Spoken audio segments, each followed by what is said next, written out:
Како да се преживее од 15 до 15? Прашање на кое голем дел од граѓаните од источниот дел на државата не можат да најдат одговор.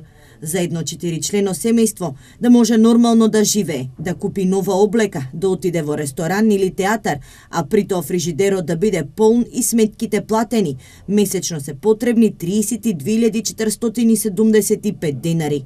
Со минимална плата може ли да се преживее месечно? За само мене.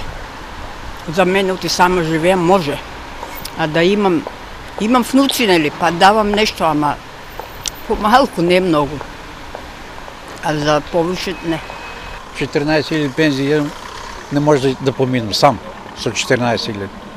А камо ли по 4 члено семејство, што рекоте со тие средства. Невозможно е. Ако месечната потрошувачка кошничка е тешка над 32.000, а просечната плата според Заводот за статистика е 23.196 денари, едно семејство би требало да има двајца вработени со просечна плата, за да може нормално да функционира. Сепак, децидни се граѓаните. Најголем дел од вработените земаат плата пониска од 15.000 денари. Платите и пензиите се мали, а за да се преживее, мора да се откажеме од многу работи или пак да го купуваме најефтиното, велат граѓаните. Од најважните треба се лиш па да преживееш. Врно одеме на кино, на просвета, товие работи, сега тоа го забравиме.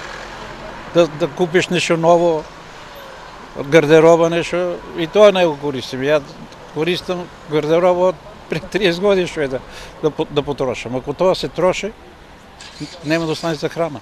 Само гледаме поевтино. Поевтино ние пензионерите. Не, за облека не. Ние више не зимаме облека. Па обично се што е поевтино, тоа си еме. Тоа, за нас е тоа достапно, друго нема. Оно скапото, нема пари за тоа. Анкетата за работната сила покажува дека до 12.000 денари земаат 30,3% од вработените, а според Централната банка дури 60% земаат плата што е пониска од просечната, а 16,2% имаат плата еднаква или малку повисока од просечната.